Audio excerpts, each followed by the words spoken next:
If you spend any amount of time on gaming or game dev Twitter, you've probably seen this image. Believe it or not, this image is central to one of the bloodiest wars ever fought over dumb bullshit that doesn't really matter on the internet. This image comes from the Resident Evil 4 Remake's Separate Ways DLC, but it's likely you've experienced something like this before in one way or another. This is what is known as signposting. It's essentially just a way for devs to guide players to content that is important and that they want them to see. And like I said, you've experienced it whether you know it or not. Sometimes it's obvious, even blatantly so, like Skyrim's somewhat infamous quest markers that basically just hover over your objectives telling you exactly where to go. And sometimes it's as subtle as something that just gives off a faint glow or is lit a little more prominently. Like essentially all elements of game design, it can be done well and it can be done poorly. But this debate isn't about whether signposting is good or bad, because as is tradition, online gaming discourse has a terrible tendency to wildly miss the point.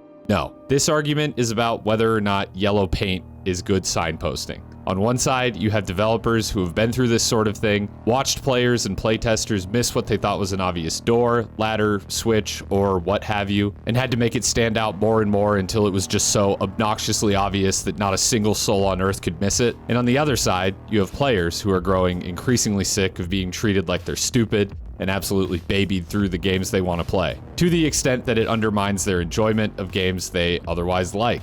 And neither side seems willing to budge on this issue. So where do I land on this? Well, I too got in on the fun on Twitter with an innocent little shit post, and oh god.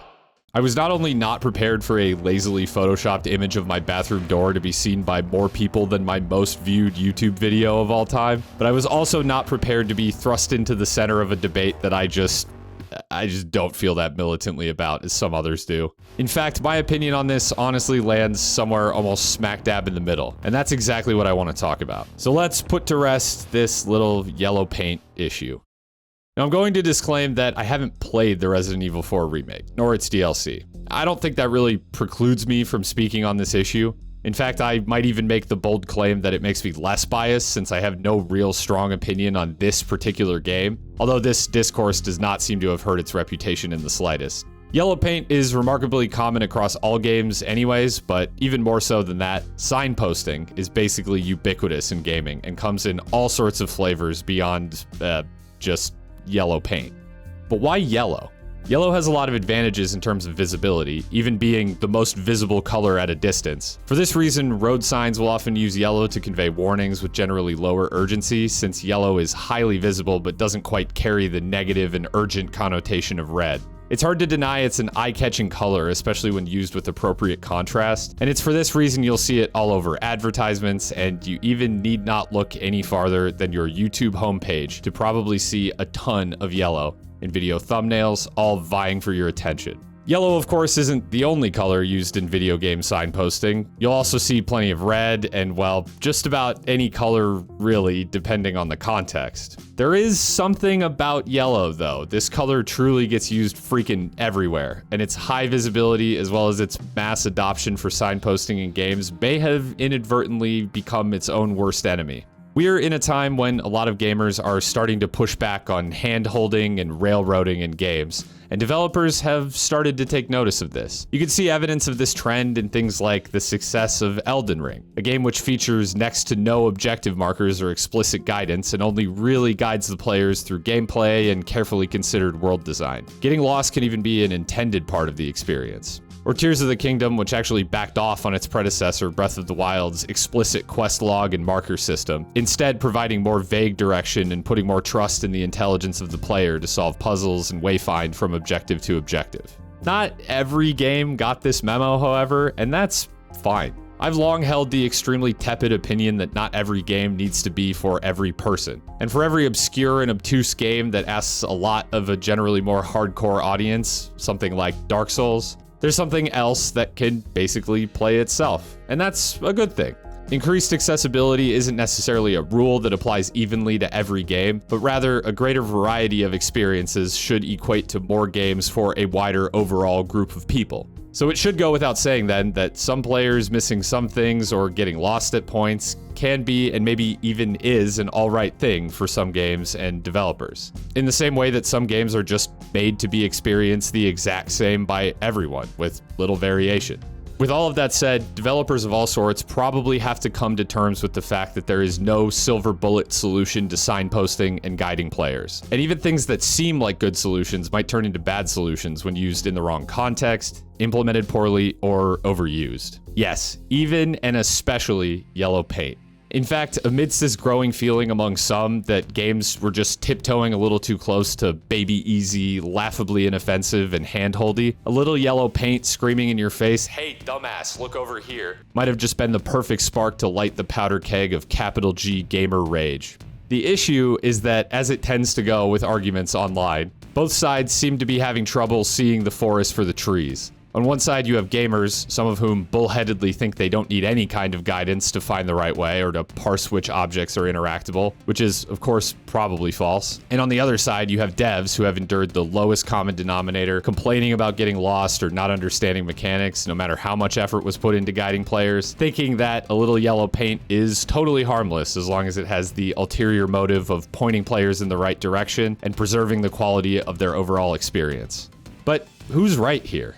I honestly think both sides have valid points. On the player side, some of this comes from a position of ignorance, sure, but the average player can be forgiven for not realizing just how ingrained in level design wayfinding can be. They've likely been signposted their whole gaming life without even realizing it. There's a certain suspension of disbelief that comes with this too. You sort of have to buy into the fact that certain types of wayfinding are just going to be inherently immersion breaking if you think about them too hard. For some reason, it feels like most people actually have less of an issue with wayfinding methods that don't really make logical sense or have any bearing in reality. Things like objective markers or that line on the street that shows you where to drive. Likely the convenience factor of these elements and the benefits they have to the overall experience of the game seem to trump the desire for pure immersion and realism at every turn. And even if they don't, they're pretty easy to just make toggleable as a singular HUD element. You have to believe that most people would still prefer for this sort of thing to be perfectly integrated into world design or diegetic in some manner, but it just isn't realistic all of the time, especially in games that are particularly open or that have art styles that are dark,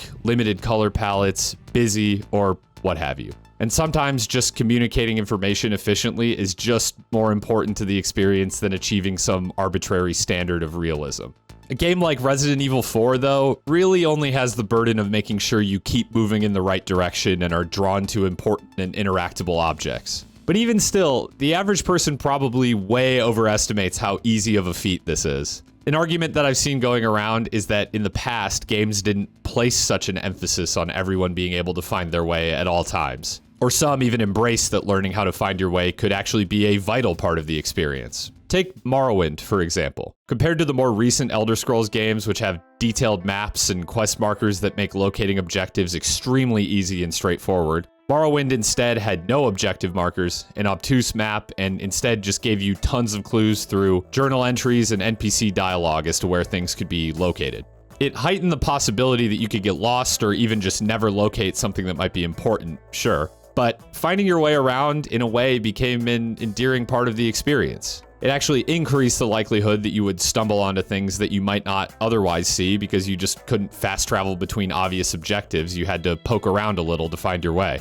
But this isn't such a black and white issue as it may seem. Games that accomplish this in the most appealing way have stood the test of time, while games that were just flat out obtuse and not fun, of which I'm sure there were many, have not. Not to mention there may have been ulterior motives to making games difficult, complicated, and prone to getting players lost. If we go far enough back in time, the goal was to steal your quarters. Obviously, the tenets of arcade game design have long since fallen out of favor, but even with the advent of home consoles and PC gaming, some of these design philosophies remained well past their expiration date. In slightly more modern times, the reasons may have been simply to sell strategy guides, the publishers of which often had official or exclusive deals with game developers, which did create some vested interest in ensuring these guides could sell. And despite strategy guides too falling out of favor with the accessibility of the internet and wikis, these have all played important parts in the evolution of game design philosophies over the years and may well have contributed to why games were more unforgiving and less handholdy in the past. Still, the most obvious answer in my mind is actually quite simple. Games back then were just not so cluttered and realistic on average. It was far easier to get a player to spot an object of interest when it was just one of the only things in the room. Keeping with the example of Morrowind, the game wasn't overloaded with scenery the way future Bethesda games would become. Low view distance may have even played a role as well, since you aren't overwhelmed with all the things you can see in the distance. The game could really control how many points of interest you could see at once. An NPC tells you to head down the road and cross the bridge, you can be reasonably certain that you found the bridge because it would just be the only one on your screen. The limitations of the game actually, in a way, led to more careful attention to detail that modern and more realistic-leaning games just can't accomplish when there's so much going on. The audience for a game of this sort was also just smaller. Although gaming has grown considerably as a popular hobby, Bethesda could be fairly certain at the time that the people playing a deep PC RPG like Morrowind were just a little bit more savvy and clued in to the kind of things that an RPG might ask of you as a player. AAA game development since has become remarkably risk-averse. A hitch in gameplay, such as a point where players are getting consistently lost or stuck, could snowball into the loss of millions of sales, potentially. And I'm not necessarily defending this mindset, it's just a side effect of the way that gaming has grown as an industry. So understanding that on a high level, some extraneous amount of signposting is probably just a necessary evil in modern games, let's look at the yellow paint situation more specifically. Resident Evil 4 is a remake of a game from 2005. And while the remake is gunning for an updated but faithful take on the classic game, at a base level, it is designed like a modern AAA game in many ways. It bears mentioning that the original Resident Evil 4 wasn't a stranger to using a kind of wonky approach to signposting either, giving interactable items kind of an unrealistic white glow, almost like they're lit from within.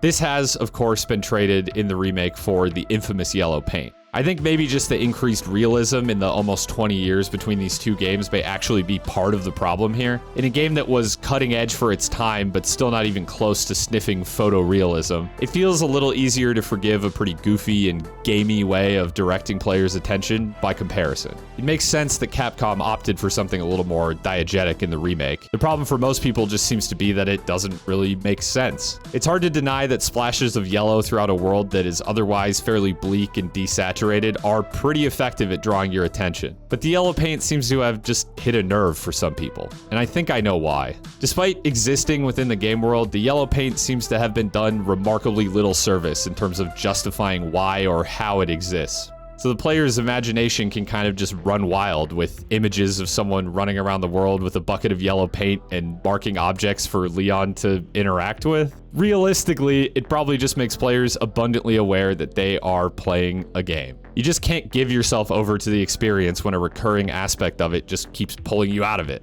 Or maybe even worse than that, it makes you feel as though the game thinks you're stupid. Now, I don't know you. Maybe you are stupid. But I don't think needing a little guidance to find the right way in a game makes you stupid. It just makes you normal. But rather, feeling like a game doesn't respect your intelligence sure does make you feel stupid. And there's just something about the yellow paint that crosses that fine line. With full acknowledgement that the purpose of this isn't to rag on the Resident Evil 4 remake, the game seems great and reception is positive across the board. And for most people, a little yellow paint doesn't seem to have been an absolute deal breaker for their enjoyment of this modern take on the classic game. But it was the catalyst for a conversation about how devs communicate with their players. And in this regard, Resident Evil 4 seems to have fallen short for enough players that it isn't so simple to just hand wave away. In this tweet by Hidden Machine, they show some examples of how other games have approached this sort of thing, citing games like Mirror's Edge and God of War. The thing I'm struck by is that in all of these examples, it feels like there's another layer to why these things make sense in their own context. For Mirror's Edge, interactable objects are all integrated pretty smartly into what is a memorable overall art style, and while they're designed to stand out considerably, it feels like how these objects fit within the style of the game was still given careful consideration. God of War has these glowing rune things on certain surfaces, but again, I think with God of War having an overall more fantastical and out there premise, it's a little easier to suspend disbelief when it comes to more mystical elements. They also gave the example of Quantum Break, which too uses yellow to indicate interactable and specifically climbable objects. But once again, it just feels like more care has been given to how these splashes of yellow have been integrated into the world. It's the top of a porta potty, it's the yellow tarp naturally draped over scaffolding. It just meshes a little better here with the world, to the point where you can almost just ignore it. Of course, Resident Evil 4 isn't the only example of this being done less elegantly either. Dying Light 2 might overall be a little less egregious, but it too kind of uses absurd yellow patches to indicate climbable ledges. But whether or not this actively undermines your enjoyment of a game, there's a pretty clear divide here. At the end of the day, gamers don't seem to mind or might not even notice being guided and signposted as long as it feels like the game is doing it naturally and respectfully, rather than a frustrated developer poking out of your screen and saying, "Over here, for the love of God." I feel too like there's a misconception when it comes to this conversation that splashes of bright color or nonsensically glowing objects are the only way to even accomplish this at all. And games either have this or don't, when that just isn't the case. Again, the right approach will probably differ from game to game, but games like Assassin's Creed and Uncharted seem to have no trouble communicating what you can climb on just by making things look like they can be climbed on. No yellow paint or absurd glowing runes necessary. Instead, shadows, lighting, and noticeable environmental features create nice contrast, making handholds stick out very naturally. This doesn't mean no care was put into how these are presented. In fact, Assassin's Creed 2 even took real-life building details and just kind of remixed them to make buildings a little more naturally climbable.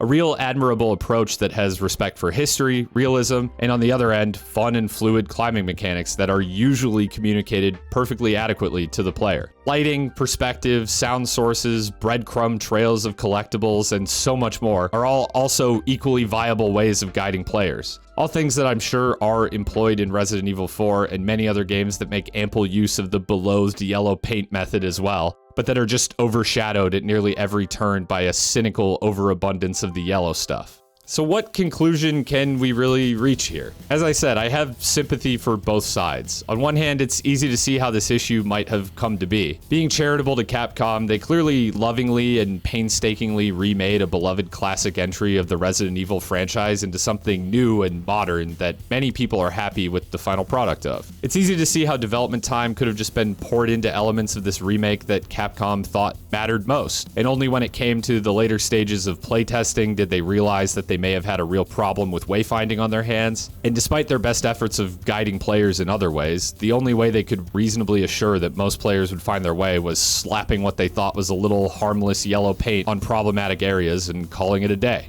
But from the player's perspective, regardless of how pure the intentions that led to this abundance of yellow paint were on the development side, they just see something that is constantly pulling them out of the experience, and their first instinct is to feel negatively about it. Sure, they may not feel the negative feelings associated with being lost or confused, but instead they might feel something honestly worse, like the game is patronizing them. Players will say, "We don't like this," and developers will say, "Why? It's for your own good."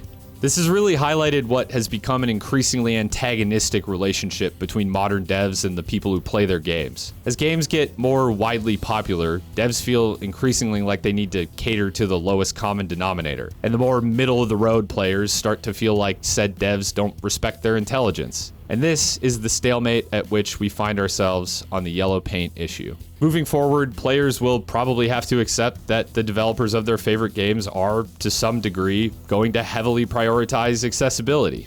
Accessibility doesn't have to be this curse word to quote-unquote hardcore gamers, though, and a lot of people misunderstand what it even really means at all. It doesn't have to mean making games baby easy or incessantly handholdy for everyone. It just means that all players of all types are given the tools that they may need to get through the game.